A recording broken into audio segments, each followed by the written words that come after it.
আরে চেয়ারম্যান, কেডা? আরে আমরা আসেন, বাইরে আসেন। আমাকে সাবেক চেয়ারম্যান নাকি? জি কি ব্যাপার? আসেন ভিতরে আসেন, বৈশা কথা বলেন। জি না, আমরা এখানে বসতে আসি নাই। আপনার তো দিলে সুখ, আপনি ইচ্ছা মতন বসে থাকেন। গ্রামের কি অবস্থা আপনি জানেন না?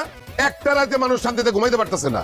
প্রত্যেকটা রাইতে চুরি ডাকাতি, দিনের বেলা খোলা হাটে বাজারে চিন্তাই রাহাজানি।